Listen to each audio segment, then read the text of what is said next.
இப்போ நான் வந்து யாருன்னா, நான் ஒரு லட்சியவாதி தான்.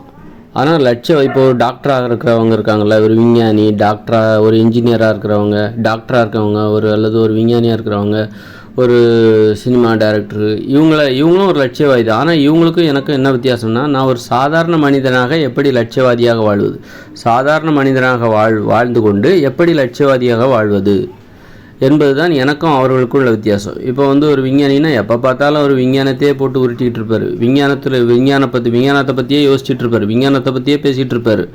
ஆராய்ச்சி கூடத்திலே அவர் முழு நேர வேலையும் அவருக்கு ஆராய்ச்சி கூடம் தான். வெளியில் என்ன நடக்குது, இங்கே அரசியலில் என்ன இருக்குது, சினிமாவில் என்ன இருக்குது, உலக நாட்டு நடப்பு என்ன நடக்குது, இதை பற்றி அவர் எதையுமே தெரிஞ்சிக்க மாட்டார். விஞ்ஞானத்தை பற்றி மட்டும்தான் யோசிச்சுட்டு இருப்பார். அது மாதிரி பார்த்திங்கன்னா வச்சுக்கோங்க, ஒரு மருத்துவர்னால் மருத்துவத்தை பற்றி மட்டும்தான் யோசிச்சுட்டு இருப்பார், நோயை பற்றி மட்டும்தான் யோசிச்சுட்டு இருப்பார். மருந்துகளை பற்றியும் மருத்துவ சிகிச்சை பற்றினா அவருக்கு யோசிக்கிறதுக்கே அவருக்கு நேரம் போதுமானதாக இருக்கும். நேரமே பத்தாது.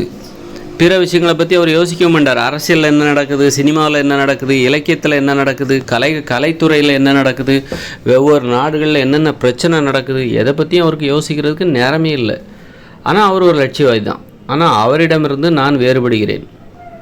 ஒரு வக்கீல்னாக்கா எப்போ பார்த்தாலும் சட்ட புத்தகங்கள், சட்ட பிரச்சனை, வழக்கு சம்மந்தமானது, அது பற்றி அவர் யோசிச்சுட்டு இருப்பார். ஆனால் அவரும் ஒரு லட்சியவாதி தான். ஆனால் நான் வந்து அப்படிப்பட்ட லட்சியவாதி கிடையாது. நான் வந்து ஒரு சாதாரண மனிதனாக இருந்து எப்படி லட்சியவாதியாக இருப்பது. சாதாரண மனிதர்கள் என்ன பண்ணுவாங்க, எல்லாத்தையும் பற்றி பேசுவாங்க. அவங்க தொழிலை பற்றி, அவங்க செய்கிற தொழிலை பற்றி பேசுவாங்க, அரசியலை பற்றி பேசுவாங்க, அப்புறம் வந்து சினிமாவை பற்றி பேசுவாங்க. பார்க்குற எல்லா விஷயத்தை பற்றி யோசிக்கக்கூடியவங்க யார் அப்படின்னாக்கா இந்த சாதாரண மனுஷங்க. அப்போ சாதாரண மனுஷங்களாக இருக்கிறது இருக்குல்ல, அது வந்து அதுலேயும் ஒரு லட்சியம் இருக்குது. சாதாரண மனிதர்கள் என்ன பண்ணுவாங்க, குடும்பத்துக்காக நேரம் செலவிடுவாங்க, நண்பர்களுக்காக நேரம் செலவிடுவாங்க, ஜாலியாக இருப்பாங்க, படம் பார்க்க போவாங்க, சினிமாவுக்கு போவாங்க, வேலையும் கரெக்டாக செய்வாங்க. ஒரு 8 மணி நேரம் ஒரு வேலை, அது ரொம்ப கடினமாக முரட்டுத்தனமாக வேலையிலே போய் மூழ்கிட மாட்டாங்க. சினிமா, அரசியலை பற்றி செய்தி பார்ப்பாங்க, டிவி சீரியல் கூட பார்ப்பாங்க, நியூஸ் பார்ப்பாங்க, புது படம் ஏதாவது நல்ல படம் வந்திருக்கா அது போய் பார்ப்பாங்க, அதை விடாமல் போய் பார்ப்பாங்க, நல்ல டிவி. இந்த மாதிரி ஒரு சாதாரண மனுஷங்க வந்து எல்லாமாக இருப்பார்கள். குழந்தைகளிடம் நேரம் செலவிடுவார்கள், குடும்பத்தினரிடம் நேரம் செலவிடுவார்கள். அப்புறம் அவங்கவுங்க உணவை சமைக்கிற வேலையும் செய்யணும். சாதாரண மனுஷங்க எல்லாருமே வந்து கரெக்டாக இருக்கான்னு சொல்லக்கூடாது, இன்னும் அவங்க கரெக்டாக இருக்கணும். என்ன பண்ணணுன்னாக்கா அவங்கவுங்க உணவை அவங்கவுங்களே சமைக்கணும், அவங்கவுங்க ஆடைகளை அவங்கவுங்களே துவைக்கணும், அவங்கவுங்க இருப்பிடத்தை அவங்கவுங்களே தூய்மை செய்யணும். அதான் ஒரு சாதாரண மனிதனாக இருந்து எப்படி லட்சியவாதியாக இருப்பது. சாதாரண மனிதனாக இப்போ இருக்கிற சாதாரண மனுஷங்க என்ன பண்ணுறாங்கனாக்கா, இந்த மாதிரி அவங்கவுங்க ஆடைகளை அவங்கவுங்களே துவைக்கிறது இல்லை, அவங்கவுங்க உணவுகளை அவங்கவுங்களே சமைக்கிறது கிடையாது. பெண்கள்கிட்ட அந்த வேலையை விட்டுட்டு இவங்க வீட்டில் உட்காந்து டிவி பார்க்குறாங்க. ஆனால் மற்ற எல்லா விஷயத்தையும் பேசுகிறது அரசியலை பற்றி பேசுகிறாங்க, சினிமாவை பற்றி பேசுகிறாங்க, அந்த குடும்ப உறவினர்களை பற்றி பேசுவாங்க, குடும்பத்துக்குள்ளே இருக்கிற சண்டைகள் எல்லாத்தையும் பேசுவாங்க. ஆனால் இந்த சமைக்கிறது செய்ய மாட்டாங்க, அப்புறம் துணி துவைக்கிற வேலைகளை ஆம்பளைங்க செய்ய மாட்டாங்க, தூய்மை செய்கிற வேலையை ஆம்பளைங்க செய்ய மாட்டாங்க. இப்படி அவர் சில விஷயத்தில் பாரபட்சமாக இருந்துப்பாங்க. ஒரு பொதுவான அவர்களை வந்து ஒரு சாதாரண மனிதராக எப்படி வாழ வேண்டும் என்பதற்கு இவர்கள் முன்மாதிரியாக இருக்க மாட்டார்கள். நான் என்ன பண்ணுறேன் அப்படின்னா, நான் யார் அப்படின்னா ஒரு சாதாரண மனிதனாக வாழ்ந்து கொண்டு எப்படி ஒரு லட்சியவாதியாக வாழ்வது. சாதாரண மனுஷனுக்கும் ஒரு லட்சியம் இருக்குது. அதாவது இந்த மாதிரி அவங்கவுங்க ஆடைகளை அவங்களே தூய்மை, அவங்கவுங்க உணவுகளை அவங்கவுங்களே சமைக்கணும், அது மாதிரி மலிவான உணவுகளை சாப்பிடக்கூடாது. இதுதான் ஒரு சாதாரண மனிதனுக்கான லட்சியம். எவ்வளோ கஷ்டமான விஷயம் பாருங்கள். மலிவான உணவுகளை சாப்பிடக்கூடாது. இட்லி, பூரி, பொங்கல், தோசை, பிரியாணி, மாமிசம், மீன் உணவுகள்லாம் சாப்பிடக்கூடாது. சேமியா, நூடுல்ஸு, பரோட்டா இதெல்லாம் சாப்பிடக்கூடாது. பழைய சாதம் இதெல்லாம் சாப்பிடக்கூடாது. டீ, காஃபிலாம் சாப்பிடக்கூடாது. அப்புறம் அவங்கவுங்க ஆடைகளை அவங்களே தூய்மை செய்யணும். அப்புறம் செய்கிற வேலையை, நம்ம ஒரு தொழில் செய்வோம், அந்த தொழிலை கரெக்டாக செய்யணும், நேர்மையாக செய்யணும், அந்த தொழிலையும் நம்ம சிறப்பானவராக இருக்கணும். அப்புறம் வந்து அரசியலை பற்றி தெரிஞ்சுக்கணும், அப்புறம் சினிமா பற்றி தெரிஞ்சுக்கணும், அப்புறம் வந்து நியூஸ் பேப்பர்லாம் படிக்கணும். இப்படி குடும்பத்தோடு நேரம் செலவிட வேண்டும். இந்த மாதிரி ஏதாவது நல்ல சினிமா வந்தால் தேட்டரில் போய் பார்க்கணும். இப்படி வந்து ஒரு சாதாரண மனுஷங்களாக இருக்கணும். அதே நேரத்தில் சாதாரண மனுஷங்களாக இருக்கும்போது கூட சாதாரண மனுஷங்களால் முடியாத விஷயங்கள் நிறைய இருக்குது. அதையும் நீங்கள் செய்யணும். அதாவது இட்லி, பூரி, பொங்கல், தோசைலாம் சாப்பிடக்கூடாது, மலிவான உணவுகளை சாப்பிடக்கூடாது. அப்புறம் வந்து அவங்கவுங்க வேலையை அவங்கவுங்களே செய்யணும். அப்புறம் வந்து ஓவியம் வரையணும். சும்மா விற்பனைக்காக இல்லாமல் நீங்கள் உங்கள் விருப்பத்திற்காக வரைய வேண்டும். பொழுதுபோக்கிற்காக சும்மா ஒரு 5 நிமிஷம் வரையணும். டான்ஸ் ஆடணும், வாய்ப்பு கிடைச்சா டான்ஸ் ஆடணும், விளையாடணும். நீச்சல் அடித்து குளிக்க வேண்டும், உடற்பயிற்சி செய்ய வேண்டும், நடைப்பயிற்சி செய்ய வேண்டும். தனியாக மாலை வேளையில் ஒரு அரை மணி நேரம் தனியாக நீங்கள் நடந்து சென்று வர வேண்டும். அப்புறம் உடல் உழைப்பில் தினமும் ஈடுபட வேண்டும். இப்படி ஒரு சாதாரண மனிதராக வாழ்வதற்கு அப்புறம் அதான் குடும்ப சர்வாதிகாரம் இருக்கக்கூடாது, ஆண் சர்வாதிகாரம் இருக்கக்கூடாது, பிறருக்கு இடையூறு செய்யாமல், பெண்களை அடிமைப்படுத்தாமல் வாழ வேண்டும். வீட்டில் பெண்கள் இருக்காங்களா, அவங்க மனைவி இருக்காங்களா, அவங்கள கண்டிப்பாக வேலைக்கு போக சொல்லணும். வீட்டிலே உட்கார வச்சு சம்பாதிச்சு போடக்கூடாது, அவங்கள அடிமையாக்கக்கூடாது, சோம்பேறி ஆக்கக்கூடாது. அப்போ ஒரு சாதாரண மனுஷனாக ஒரு லட்சியவாதியாக வாழ்வது எவ்வளோ கஷ்டம் பாருங்கள். அப்போ அந்த வகையில் தான் நான் மற்ற லட்சியவாதிகளிடமிருந்து வேறுபடுகிறேன். நான் மற்ற ஒரு வக்கீல் போலவோ அல்லது ஒரு டாக்டர் போலவோ விஞ்ஞானி போலவோ அவங்க துறைக்குள்ளே போய் மூழ்குகிற ஒரு லட்சியவாதி கிடையாது. எப்போ பார்த்தாலும் வக்கீல் என்ன பண்ணுவார், அவருடைய சட்ட பிரச்சனைகள் பற்றி மட்டுமே யோசிப்பார். கக்கூசுக்கு போனாலும் சரி, எப்போ பார்த்தாலும் சட்டம் வழக்கு, இன்றைக்கி என்ன வாய்தா, அப்படிட விட்டு சயின்ஸு அப்படி சைன் பண்ணணும், அப்படிட விட்டு அப்படின்னு சொல்லிட்டு எப்போ பார்த்தாலும் அதை பற்றியே பேசிகிட்டு கிடப்பாங்க. எப்போ பார்த்தாலும் அதை பற்றியே சிந்திச்சுட்டு கிடப்பாங்க. அதுமாதிரி மருத்துவர்னால் எப்போ பார்த்தாலும் மருத்துவ சிகிச்சை பற்றியே மட்டுமே யோசிச்சுட்டு இருப்பார். அந்த மாதிரியான ஒரு லட்சியவாதி நான் கிடையாது. எப்போ பார்த்தாலும் அந்த துறைக்குள்ளே போய் மூழ்கிடுவாங்க. அதுதான் அந்த லட்சியவாதிகள். ஆனால் அந்த லட்சியவாதிகள் ரொம்ப ஆபத்தானவங்க. எப்படின்னாக்கா, நீங்கள் ஒரு டாக்டர்னால் அவர் என்ன விரும்புவார்னாக்கா, சீசனில் நல்லா மழை சீசனில் நிறைய நோயாளிகள் வருவாங்க, நல்லா காசு பார்க்கலாம் அப்படின்னு நினைப்பார் ஒரு டாக்டர். அது மாதிரி வக்கீல் என்ன பண்ணுவார், நிறைய குற்றங்கள் நடந்தால் தான், நிறைய வழக்குகள் வந்தால் தான் அவருக்கு வருமானம் அப்படின்னு அவர் நினைப்பார். அப்புறம் பார்த்திங்கன்னா அது மாதிரி எந்த ஒரு லட்சியவாதியும் பார்த்திங்கன்னா அந்த மக்கள் பிரச்சனையில் தான் அவங்க வருமானம் பார்ப்பாங்க. அப்போ அந்த மாதிரியான லட்சியவாதிகள் இந்த மக்கள் அமைதியாக வாழ்வதை விரும்ப மாட்டார்கள். இப்போ நான் அந்த மாதிரி இல்லை. நான் ஒரு நோய்களே இருக்கக்கூடாதுன்னு நான் நினைக்கிறேன். இந்த உலகத்தில் நோய்களே இருக்கக்கூடாது அப்படின்னு நினைக்கிறேன். ஆனால் ஒரு மருத்துவர் அப்படி நினைப்பார். அப்படி இருந்தால் அவருக்கு பொழப்பு இருக்காது. நோய்கள் இருந்தால் தானே அவரால் பொழைக்க முடியும். அது மாதிரி ஒரு வழக்கறிஞர் குற்றங்களே நடக்கக்கூடாதுன்னு நினைப்பார். குற்றங்கள் நடக்கவே இல்லைன்னா அவருக்கு எப்படி வழக்கு வரும், எப்படி வருமானம் பார்க்குறது, எப்படி பணத்தை சம்பாதிக்கிறது, அப்படி தானே. அதனால் அந்த மாதிரியான லட்சியவாதிக்கும் நான் வேறுபடுகிறேன். அந்த மாதிரி லட்சியவாதிகளிடம் நான் வேறுபடுகிறேன். நான் நோய்களே இருக்கக்கூடாது, குற்றங்களே இருக்கக்கூடாதுன்னு நான் நினைக்கிறேன். அந்த மாதிரி நான் ஒரு சாதாரண மனிதனாக இருப்பதால் தான் என்னால் அப்படி யோசிக்க முடியுது. நான் ஒரு மருத்துவராக இருந்தால் கண்டிப்பாக இந்த மக்கள் நோய்களில் அவதிப்படும் போது நான் ரொம்ப சந்தோஷமாக இருப்பேன். ஏன்னா அப்போ நான் நிறைய பணம் சம்பாதிக்க முடியும். அவங்க நிறைய பேர் என்னுடைய மருத்துவமனைக்கு வருவாங்க. அப்போ நான் அவங்களுக்கு நிறைய சிகிச்சை செய்து நிறைய வருமானம் பார்ப்பேன்.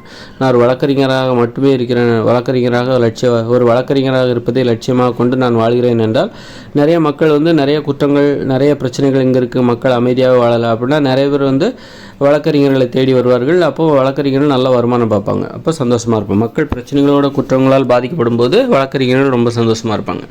அதனால் அந்த மாதிரியான லட்சியவாதியாக நான் இருக்கக்கூடாது என்று தான் நான் ஒரு சாதாரண மனிதனாக இருந்தால் மட்டும்தான் மக்கள் நல்லா வாழணும்னு நான் நினைப்பேன். மக்கள் நோய்கள் இல்லாமல் வாழ வேண்டும் என நான் நினைக்க வேண்டும் என்பதற்காக தான் நான் அதுபோன்ற ஒரு லட்சியவாதியாக இருக்கக்கூடாது என்று இந்த மாதிரி சாதாரண மனிதனாக இருக்க வேண்டும். எல்லா விஷயத்துலேயும் நாம் பங்கெடுத்துக்கணும். எல்லா விஷயத்துலையும் வாழ்க்கையில் நிறைய விஷயங்கள் இருக்குது. எல்லா விஷயத்துலையும் ஒரு சும்மா கடிவாளம் கட்டின குதிரை மாதிரி போயிடக்கூடாது.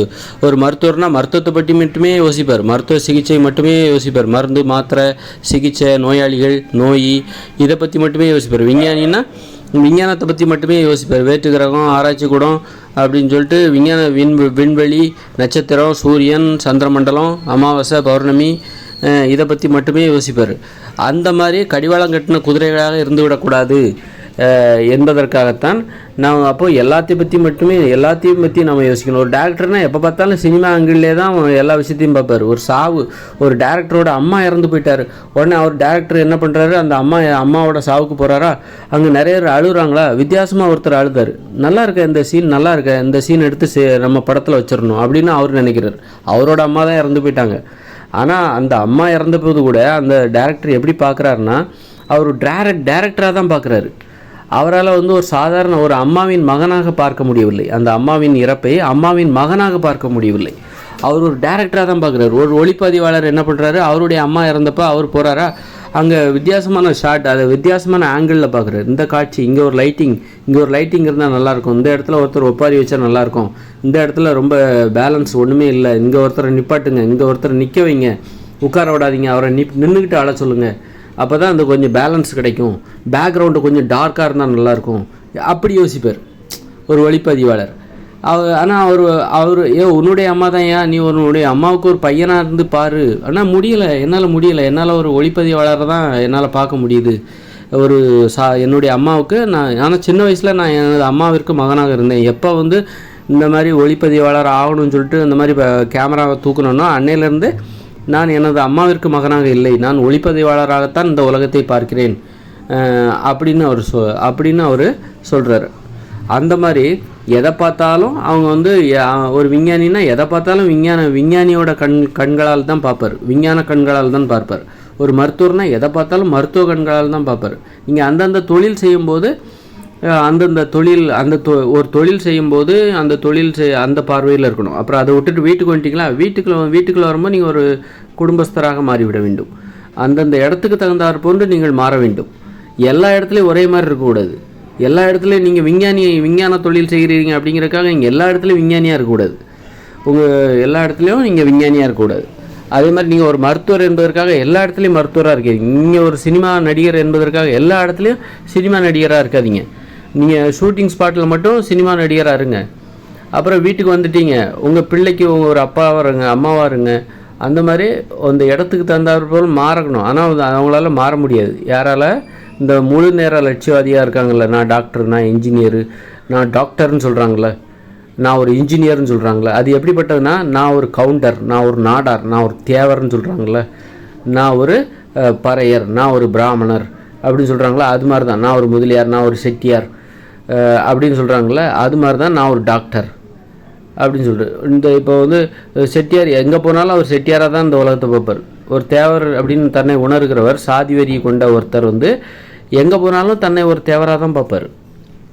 ஒரு பிராமணருங்கிறவர் எங்கே போனாலும் நான் ஒரு பார்ப்பனர் அப்படிங்கிற சாதி வெறியுடைய ஒருவர் என்பது எங்கே போனாலும் அவர் தன்னை ஒரு பார்ப்பனராக தான் தன்னை இந்த உலகத்தை பார்ப்பார்.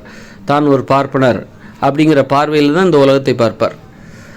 அது மாதிரி இந்த ஒரு டாக்டர், நான் ஒரு இன்ஜினியர் அப்படின்னு சொல்கிறது இருக்குல்ல, அது அவங்க எதை பார்த்தாலும் ஒரு டாக்டர் பார்வையில் தான் பார்ப்பார். அவருடைய கண்கள் டாக்டர் கண்கள்.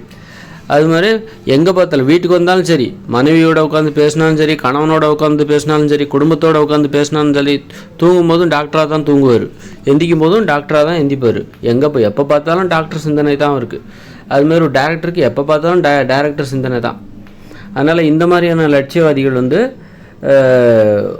ஒரு செயற்கையான லட்சியவாதிகள். இவர்கள் செயற்கையான லட்சியவாதிகள். ஏன்னா ஒரு வாழ்க்கைன்னா அதில் நமக்கு நிறைய ரோல் இருக்குது, நிறைய கதாபாத்திரம் இருக்குது. நாம் தொழில் செய்யும்போது நம்ம அந்த தொழிலை செய்யணும். வீட்டுக்கு வந்துட்டோமா, வீட்டில் நம்ம யார், ஒரு குழந்தைகளுக்கு அப்பாவாக, மனைவிக்கு கணவனாக, அல்லது கணவனுக்கு மனைவியாக மாறிவிட வேண்டும். அப்பாவுக்கு மகனாக, தாத்தாவுக்கு பேரனாக, பாட்டிக்கு பேத்தியாக அப்படி மாறிவிட வேண்டும். அந்த மாதிரி நமக்கு நிறைய ரோல் இருக்குது. எங்கே போனாலும் ஒரு நண்பரை பார்க்கும்போது அவருடைய நண்பராக நம்ம மாறிவிட வேண்டும். ஏன்னா நண்பரை பார்க்கும்போதும் நான் ஒரு டாக்டர் அப்படிங்கிற மனப்பான்மையோடு பேசுறது. நான் ஒரு கவுண்டர், நான் ஒரு பார்ப்பனர் அப்படிங்கிற மாதிரி பேசுகிற மாதிரி தான் இது. ஒரு சாதி வெறி அது. அது மாதிரி நான் ஒரு டாக்டர், நான் ஒரு இன்ஜினியர். சாதி வெறி அது மாதிரி சாதி வெறியுடையவங்க எப்படிப்பட்டவங்க? அதே மாதிரி தான் நான் ஒரு டாக்டர், நான் ஒரு இன்ஜினியர் அப்படின்னு சொல்கிறதுக்காக இந்த மாதிரி வெறி கொண்டு படிக்கிறாங்களே, எம்பிபிஎஸ்லாம் படிக்கிறாங்களே. ஏன்னா அவங்க இந்த வெறி, நான் டாக்டர்னு சொல்லிக்கணும் அவங்களுக்கு. நான் ஒரு கவுண்டர்னு சொல்லிக்கிறது எப்படிப்பட்ட சாதி வெறியோ அது மாதிரி தான் நான் ஒரு டாக்டருன்னு சொல்லிக்கிறதுல அவங்களுக்கு எப்படிப்பட்ட பெருமைன்னா, அந்த பெருமையை எதோட ஒப்பிடலாம் அப்படின்னாக்கா, நான் ஒரு பிராமணர், நான் ஒரு கவுண்டர், நான் ஒரு தேவர், நான் ஒரு செட்டியார், நான் ஒரு முதலியார் அப்படின்னு சொல்லுவதில் எப்படிப்பட்ட பெருமை இருக்குமோ அது ரெண்டும் ஒன்று தான். நவீனப்படுத்தப்பட்ட சாதி வெறி அடையாளங்கள் தான் இந்த படிப்புலாம். நான் ஒரு டாக்டர், நான் ஒரு இன்ஜினியர், நான் ஒரு விஞ்ஞானி, நான் ஒரு நடிகர், நான் ஒரு டைரக்டர் அப்படின்னு சொல்கிறதுங்கிறது என்னென்னாக்கா ஒரு நவீனப்படுத்தப்பட்ட ஒரு சாதி வெறி. சாதிங்கிறது என்னது? தொழிலை வச்சு தான் சாதி உருவாச்சுது. பொருளாதார ஏற்றத்தாழ்வுகள் தான் சாதி வெறிக்கு காரணம். பொருளாதாரத்தில் முன்னேறியவர்கள், கடந்த காலங்களில் பொருளாதாரத்தில் முன்னேறியவர்கள் தங்களுடைய பொருளாதார முன்னேற்றத்துக்கு என்ன காரணமாக இருந்திருக்க முடியும்? அவர்கள் செய்த தொழில் தான் காரணமாக இருந்திருக்க முடியும். அவர்கள் செய்த தொழில் மூலம் அவர்கள் நிறைய பணத்தை சம்பாதிச்சிருப்பாங்க. அதனால் அந்த நிறைய பணம் சம்பாதிச்சு பொருளாதாரத்தில் முன்னேறியவர்களாக இருப்பார்கள். அதன் மூலம் சுற்றுத்தாரிடம் நல்ல மரியாதையாக இருப்பார். அந்த மரியாதைக்கு என்ன காரணம்? அவர்கள் செய்த அந்த தொழில் மீது அவர்களுக்கு ஒரு வெறி வந்துவிடும், ஒரு பற்று வந்துவிடும், ஒரு பாசம் வந்துவிடும். அதுதான் சாதி வெறியாக மாறுகிறது. அப்போ தலைமுறையாக அப்பா செய்த தொழிலை பிள்ளை செய்வான், பிள்ளை செய்த தொழில் பேரன் செய்வான். இப்படி தலைமுறையாக அவர்கள் செய்து கொண்டே வருவார்கள். அந்த தொழில் மூலம் அந்த தொழிலை செய்கிற அந்த குடும்பத்தினர் தலைமுறையாக பொருளாதாரத்தில் உயர்வாகவே இருப்பார்கள். அப்போது அந்த தொழிலை அவங்க பாதுகாப்பாங்க, பிறருக்கு விட்டு கொடுக்க மாட்டாங்க. அதுதான் இந்த சாதி வெறி காரணம். பொருளாதார ஏற்றத்தாழ்வு, அந்த பொருளாதார ஏற்றத்தாழ்வு தான், அந்த ஏற்றம் தான் சாதி வெறிக்கு காரணம். பொருளாதாரத்தில் உயர்வு நிலை அடைவதற்கு அவர்கள் செய்த அந்த தொழில் காரணமாக இருக்கிறது. அவர்கள் செய்த அந்த தொழிலை அவர்கள் காலங்காலமாக செய்கிறார்கள், பாதுகாக்கிறார்கள். நமது உயர்வுக்கு இந்த தொழில் தான் காரணம். ஆதலால் நமது மகனுக்கு இந்த தொழிலை கொடுக்க வேண்டும், நமது பேரனுக்கு இந்த தொழிலை கொடுக்க வேண்டும். வேறு யாரையும் இந்த தொழில் செய்யவும் விடக்கூடாது. நம்ம தான் இந்த தொழிலை செய்யணும், மற்றவங்க யாரும் இந்த தொழிலை செய்ய விடக்கூடாது அப்படின்னு அந்த சாதியை பாதுகாக்கிறார்கள். அதனால் மோசமான தொழில் செய்கிறவங்க அதாவது பொருளாதாரம் அதிகமாக கிடைக்காத, பொருளாதார உயர்வுக்கு பயன்படாத ஒரு பின்தங்கிய ஒரு தொழிலை செய்கிறவர், அவரால் எப்போவும் அந்த தொழிலை மட்டும்தான் செய்கிறார். ஏன்னா ஒரு நல்ல வருமானம் தருகிற இன்னொரு தொழிலை செய்வதற்கு அவர் அனுமதிக்கப்படுவதில்லை. ஏன்னா அந்த தொழிலை ஏற்கனவே செஞ்சுக்கிட்டு இருக்கவங்க இருக்காங்க. ஒரு நல்ல பொருளாதார உயர்வுடைய எங்கள் தொழில்கள் எல்லாமே இருக்குது. பொருளாதார உயர்வை தருகிற நிறைய தொழில்கள் இங்கே இருந்தது கடந்த காலங்களில். ஆனால் அதை செய்வதற்கு பொருளாதாரத்தில் பின்தங்கியவர்களுக்கு அனுமதி இல்லை. ஏன்னா அந்த பொருளாதார உயர்வுக்கு காரணமான அந்த தொழில்களை ஏற்கனவே ஒரு கூட்டம் செஞ்சுக்கிட்டு இருக்குது. அந்த கூட்டத்தினர் என்ன பண்ணுவாங்கனாக்கா, இந்த பொருளாதாரத்தில் பின்தங்கியவர்கள் இருக்காங்களா, அவங்க இந்த தொழிலை செய்ய விடாமல் பார்த்துப்பாங்க, அந்த தொழிலை பாதுகாத்துப்பாங்க. யாரும் எங்கள் தொழிலை செய்யக்கூடாது, நாங்கள் தான் இதை செய்வோம், நாங்கள் ஒரு கூட்டம் இருக்கோம், இந்த கூட்டத்தினர் இந்த தொழிலுக்கான காப்புரிமை பெற்றிருக்கிறார்கள், அதனால் வேறு யாரும் இந்த தொழிலை செய்யக்கூடாது அப்படின்னு சொல்லிட்டு அவங்க மற்றவங்களும் இந்த தொழிலை செய்ய விட மாட்டாங்க. இதன் மூலம் இப்படித்தான் ஒவ்வொரு தொழிலும் பாதுகாக்கப்படுகிறது மற்றவங்களால். இதுதான் ஒரு சாதி வெறிக்கு காரணமாக இருக்கிறது.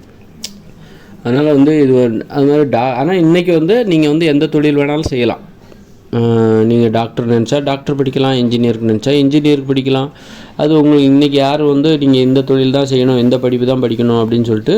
ஆனால் கடந்த காலங்களில் நீங்கள் உங்கள் அப்பா யாரோ அந்த தொழில் தான் நீங்கள் செய்யணும் அப்படின்னு சொல்லிட்டு கட்டுப்படுத்தப்பட்டார்கள். அந்த மாதிரியான ஒரு சூழல் நிலை கடந்த காலங்கள். ஆனால் இப்போ அது இல்லை. உங்கள் அப்பா என்ன தொழில் செஞ்சாலும் சரி, உனக்கு விருப்பமான தொழிலை இப்பொழுது நீ செய்யலாம் அப்படிங்கிற அந்த சுதந்திரம் வந்திருக்கிறது. அது அதனால் உனது சாதி வெறி அல்லது உனது தொழிலை நீனே தேர்ந்தெடுத்துக் கொள்கிற அந்த உணர்வு இருக்குல்ல, நீ டாக்டர்னா டாக்டர் அந்த மாதிரி. அதனால் நான் ஒரு சாதாரண மனிதனாக இருந்து நான் இந்த உலகத்தை பார்க்கிறேன், இந்த மக்களுடைய வாழ்க்கையை பார்க்கிறேன். நான் எல்லா துறையிலையும் எனது கவனத்தை செலுத்துகிறேன். கலைகள் அல்லது விஞ்ஞானம் அல்லது மருத்துவம் அல்லது குற்றங்கள், இப்படி அரசியல், இப்படி குடும்பம், கூட்டு குடும்பம், இப்படி உறவுமுறை, இப்படி தொழில், இப்படி எல்லா விஷயத்துலையும் எனது கவனத்தை செலுத்தியதால் எல்லா விஷயங்களுமே எனக்கு ஒரு தீர்வை கண்டுபிடிக்க முடியுது. ஒரு நிரந்தர தீர்வை என்னால் கண்டுபிடிக்க முடிந்தது. நோய்களுக்கான காரணம், இதற்கு மேல் வேறு நோய்களுக்கான காரணம் வேறு எதையும் யாரும் சொல்லவும் முடியாது. அவ்வளோதான், முடிஞ்சு போச்சு. அந்த பஞ்சாயத்து முடிஞ்சு போச்சு. நோய்களுக்கான காரணம், நோய்களுக்கான தீர்வு, அந்த பஞ்சாயத்து எனது கருத்துக்கள் மூலம் நிறைவு பெறுகிறது. அந்த பஞ்சாயத்து முடிஞ்சு போச்சு. அந்த பிரச்சனையை முடித்து வைக்கப்படுகிறது, அந்த வழக்கு முடித்து வைக்கப்படுகிறது. அதுபோல் குற்றங்களுக்கான காரணம், அது நான் என்னுடைய வீடியோக்களில் கேட்டிங்கன்னா குற்றங்களுக்கு என்ன காரணம் அது நான் சொல்லியாச்சு. அதான் அந்த இறுதி தீர்வு. அதுமாதிரி குற்றங்கள், அப்புறம் மனித எதிர்காலத்தில் இந்த மக்கள் வாழப்போகிற அந்த ஒட்டுமொத்த ஒரு உலகையே வடிவமைத்து நான் கொடுத்து விட்டேன். அது மாதிரி பார்த்திங்கன்னா இப்படி எல்லா விஷயத்துக்கும் ஒரு தீர்வு என்னுடைய வீடியோக்களில் நீங்கள் தொடர்ந்து கேட்டிங்கன்னா உங்களுக்கு தெரிய வரும். ஆக நான் எல்லாத்திற்கும் ஒரு நிரந்தர தீர்வு, இறுதி தீர்வை என்னால் கண்டுபிடிக்க முடிந்ததற்கு காரணம் என்ன, நான் ஒரு சாதாரண மனிதனாக இருந்து இந்த உலகத்தை பார்க்கிறேன். எல்லா துறைகளை பற்றி நான் யோசிக்கிறேன். ஒரு துறையில் போயிட்டு மட்டும் நான் தீவிரமாக யோசிக்காமல் ஒரு சாதாரண மனிதனாக இருந்து நான் எல்லாவற்றையும் பற்றி பார்க்கின்ற ஒவ்வொரு விஷயத்தை பற்றி யோசிக்கிறேன். எனக்கு கடிவாளங்கள் கிடையாது, அந்த அளவுக்கு முழுமையாக. அதனால தான் நான் மனித நிலையில் முழுமையடைவதற்கு நான் தகுதியானவனாக இருந்திருக்கிறேன். மனித நிலையில் அதனால தான் நான் முழுமையடைந்தவன் என்கிற அந்த தகுதியை நான் பெற்றவனாக இருக்கிறேன். ஒரு சாதாரண மனுஷன் எப்படிப்பட்டவன்னா, அவன் விஞ்ஞானியாக இருப்பான் அல்லது அரசியல்வாதியாக இருப்பான். அரசியல் அறிவு அவனுக்கு இருக்கும், விஞ்ஞானத்தை பற்றி அறிவு இருக்கும், மருத்துவத்தை பற்றி அறிவு இருக்கணும், ஒரு விளையாட்டுத்துறையை பற்றி அறிவு இருக்கணும், அப்புறம் ஒரு குற்றங்களை பற்றிய அறிவு இருக்கணும். இப்படி எல்லாவற்றையும், குடும்பத்தை பற்றிய அறிவு இருக்கணும். அப்படி ஒரு ஒரு சாதாரண மனுஷனுக்கு எல்லாவற்றையும் பற்றிய ஒரு அறிவு இருக்கும். ஆனால் கொஞ்சமாக இருக்கும், ரொம்ப டீட்டெயிலாக இருக்காது, ரொம்ப விளக்கமாக இருக்காது. ஒரு மருத்துவத்தை பற்றி அறிவுனா கொஞ்சம் மென்மையாக தான் இருக்கும். ரொம்ப இப்போ ஒரு மருத்துவர் வந்து ஒரு நோயை பற்றி ரொம்ப டீட்டெயிலாக பேசிகிட்டு இருப்பார், அது வந்து மக்களுக்கு புரியாது, மருத்துவர்களுக்கு தான் புரியும். மருத்துவர் கூறுகிற அந்த விளக்கம் என்பது மருத்துவர்களுக்கு தான் புரியும், சாதாரண மக்களுக்கு புரியாது. அப்போது சாதாரண மனுஷனாக இருந்து கொண்டு ஒருவர் வந்து ஒரு மருத்துவத்தை பற்றி தெரிந்து கொள்கிறார் என்றால் அவர் கூறுகிற விளக்கம் சாதாரண மக்களுக்கு எளிதாக புரியும். ஒரு மருத்துவர் ஒரு நோயை பற்றி விளக்கும் பொழுது அவர் கூறுகிற அந்த விளக்கம் வந்து சாதாரண மனுஷங்களுக்கு புரியாது. அவர் வந்து அந்த சத்து, அந்த வைட்டமின், இந்த வைட்டமின், குளுக்கோவிட்டன் எதையோ சொல்லிகிட்டு இருப்பார், புரியாத வார்த்தைகள்லாம் சொல்லிகிட்டு இருப்பார். ஆனால் வந்து ஒரு சாதாரண மனுஷங்களுக்கு புரிகிற மாதிரி யார் சொல்ல முடியும் அப்படின்னா, ஒரு நோயை பற்றி சாதாரண மனுஷங்க தான் சொல்ல முடியும்.